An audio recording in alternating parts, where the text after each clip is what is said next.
Hello दोस्तों, अस्सलाम वालेकुम। उम्मीद करता हूँ आप लोग अच्छे होंगे। तो फ्रेंड्स, आज हम बात करने वाले हैं ऐसी एक मिसअंडरस्टैंडिंग के ऊपर जो लोगों को बहुत ज़्यादा हो चुकी है, और तो और ऐसी प्रॉब्लम को जो कि वो प्रॉब्लम है ही नहीं, वो बीमार है ही नहीं, लेकिन लोग समझते हैं कि वो बीमार है।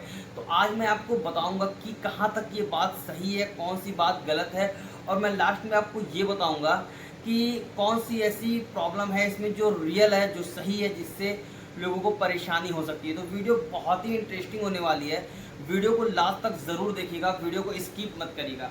और अगर आप मेरे चैनल पर नए हैं तो चैनल को सब्सक्राइब कर दीजिएगा, बेल आइकन ऑन करके ऑल कर लीजिएगा, जिससे आपको मेरे नए नए वीडियो की नोटिफिकेशन सबसे पहले मिल सके। तो वीडियो को बहुत लंबा नहीं करते हैं, चलते हैं वीडियो की तरफ। तो दोस्तों, सबसे पहले हम बात करेंगे उन कैट्स के ऊपर जिसको लोग कहते हैं कि कैट्स पालने से या कैट्स की हेयर से अस्थमा होता है। बहुत सारे आपके ऐसे के रिलेशन में आपको लोग मिलेंगे, जब घर पर आते हैं तो कैट्स कहते हैं कि आप लोगों ने कैट्स क्यों रखा है, कैट्स पालने से अस्थमे की बीमारी होती है, सांस लेने में दिक्कत होती है, उसको अस्थमे की बीमारी कहते हैं। कैट्स के बाल से अस्थमे की बीमारी। तो दोस्तों, मैं आपसे ये कहना चाहूँगा कि ऐसा कोई भी रिकॉर्ड नहीं है जिससे ये साबित हो सके कि कैट्स रखने से अस्थमे की बीमारी होती है, या फिर अगर किसी को अस्थमे की बीमारी है तो कैट्स अगर है तो उसकी जो बीमारी है वो बहुत ज़्यादा बढ़ जाता है। तो ऐसा कहीं भी कोई रिकॉर्ड नहीं है। अगर कोई भी आपसे ये कहता है तो आप प्लीज़ ये वीडियो उसको दिखाएं और उससे ये कहें कि आप मुझे कोई भी एक रिकॉर्ड दे दें जहाँ पे इसमें ये पता चल जाए कि कैट्स रखने से अस्थमे की बीमारी होती है या सांस लेने में दिक्कत होती है। हाँ, ये कह सकते हैं कि अगर किसी को अस्थमे की बीमारी होती है तो वो कैट्स के हेयर ही नहीं, अगर किसी की भी हेयर उसके मुंह में चली जाए तो उसको में भी थोड़ा बहुत दिक्कत हो सकती है। लेकिन ये कहीं साबित नहीं कि कैट्स के हेयर से, अगर कोई भी हेयर उसके मुंह में चली जाए तो उसको दिक्कत हो सकती है। तो अगर कोई ये कहता है कि कैट्स पालने से अस्थमे की बीमारी होती है तो वो कहीं भी साबित नहीं होता है, वो कहीं भी सही नहीं है। तो दोस्तों, अगर कोई आपसे कहे कि कैट्स पालने से अस्थमे की बीमारी होती है तो उनको इग्नोर कर दें, और अगर आपको कैट्स पसंद है तो आप कैट्स पाल सकते हैं। अब तो दोस्तों दूसरा पॉइंट क्या है, बहुत सारे लोग ये कहते हैं कि बिल्लियों को मीट देने से या फिर चिकन वगैरह देने से वो आपको काटना स्टार्ट कर देती है। तो भाई, ऐसा कहीं भी साबित नहीं है, और ऐसा कहीं भी नहीं है कि बिल्लियों को मीट या चिकन देने से आपको वो काटना स्टार्ट कर देगी, क्योंकि बिल्ली जो है वो खुद एक मीट खाने वाली जानवर है।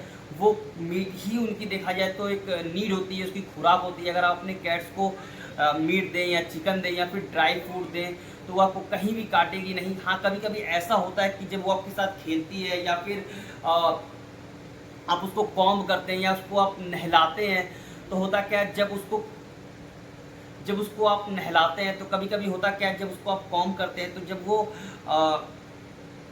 कॉम्ब करते हैं तो कभी कभी उसके बाल उलझ जाते हैं। तो अक्सर होता क्या है, क्योंकि ह्यूमन हो या चाहे जानवर अपने बचाव में कुछ ना कुछ करता है, तो कभी कभी वो आपको डराने के लिए वो या तो दांत लगाता है या तो फिर नेल लगाता है, या फिर कभी कभी ऐसा होता है कि वो आपके साथ खेल रहा है तो खेल में गलती से कभी कभी उसके दांत लग जाते हैं, तो लोग कहते हैं कि वो काटता है। तो भाई, मैं आपसे कहना चाहूँगा, अगर कोई भी आपसे ये कहता है कि कैट्स मीट खिलाने से या फिर चिकन वगैरह खिलाने से वो आपको काटती है, तो ये सरासर गलत है और ये कहीं भी सही नहीं है।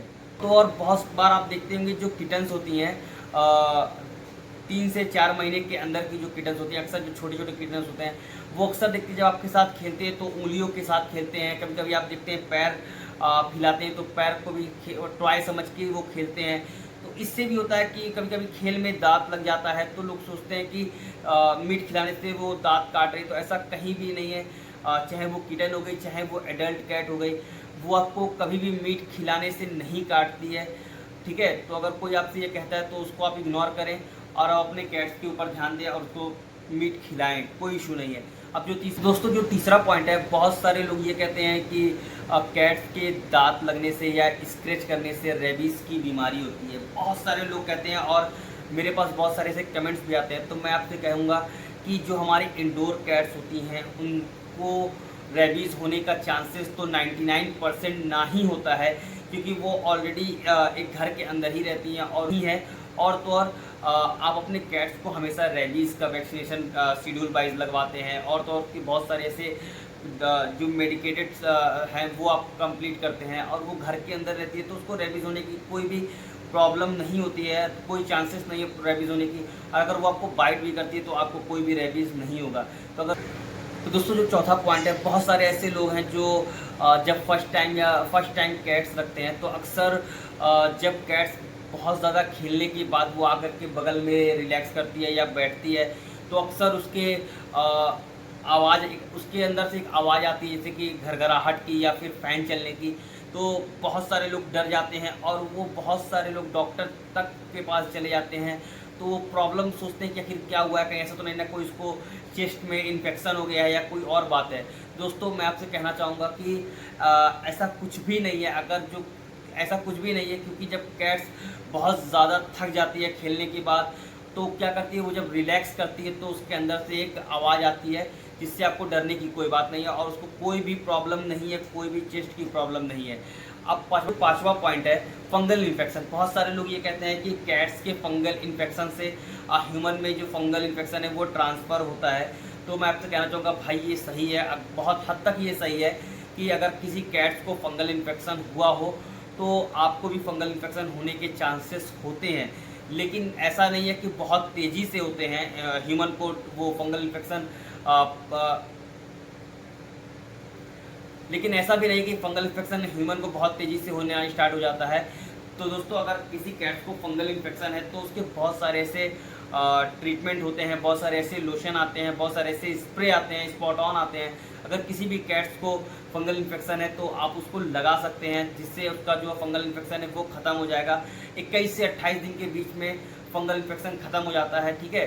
तो दोस्तों मैं आपको कहना चाहता हूँ कि अगर किसी कैट्स को फंगल इन्फेक्शन है तो उसको आप ट्रीटमेंट कराएं, ना कि उसको अपने घर से निकाल दें या किसी और को अडॉप्ट कर दें। और एक छठवां जो लास्ट हमारा पॉइंट है, बहुत सारे लोग ये कहते हैं कि भाई कैट्स को रखने से हेयर बहुत ज़्यादा आता है। तो दोस्तों मैं आपसे कहना चाहूँगा कि अगर पर्शियन कैट है तो उसको हेयर होते ही होते हैं। और तो और देखिए, आप खुद ये बात सोचिए, अगर कैट्स आप कहते हैं कि हेयर बहुत ज़्यादा लॉस हो रहे हैं तो अगर उसको डेली अपने हेयर लॉस होते तो उसको तो कहीं ना कहीं उसकी हेयर झड़ के ख़त्म हो जानी चाहिए और वो एक देखा जाए तो गंजी कैट हो जानी चाहिए, उसके बॉडी के हेयर ख़त्म हो जानी चाहिए। लेकिन कभी भी उसको ऐसा नहीं होता है। आप अक्सर देखते हैं कि उसके हेयर इतने ज़्यादा निकलने के बाद भी उसके बॉडी पे बहुत सारे हेयर रहते ही रहते हैं। तो होता क्या है इसमें, तो दोस्तों इसमें होता क्या है, जो उनके जो डेड हेयर होते हैं वो कैट्स क्या करती हैं, वो अपने स्किन से निकाल देती हैं, वो ख़त्म कर देती हैं, या तो उसको क्लीन करके निकाल देती हैं, या जब उसको आप कॉम्ब करते हैं तो निकल जाता है। तो दोस्तों अगर ऐसी कोई बात होती है कि आपके कैट्स को हेयर बहुत ज़्यादा लॉस हो रहा है तो मैंने इसमें बहुत सारी वीडियोज़ बनाए, उसको आप देख सकते हैं। इससे आपको पता चल जाएगा कि अगर कैट्स को हेयर लॉस हो रहे हैं तो क्यों हो रहे हैं या उसका ट्रीटमेंट क्या है। दोस्तों उम्मीद है ये वीडियो आप अभी तक देख रहे हैं, अगर देख रहे हैं तो मेरे वीडियो को लाइक कर दीजिएगा, चैनल को सब्सक्राइब कर दीजिएगा, बेल आइकन ऑन करके ऑल कर लीजिएगा, जिससे आपको मेरी नई नई वीडियो की नोटिफिकेशन सबसे पहले मिल सके। तो दोस्तों मिलते हैं नेक्स्ट वीडियो में एक अच्छी टॉपिक के साथ, तब तक आप अपना ख्याल रखिएगा। अल्लाह हाफिज़।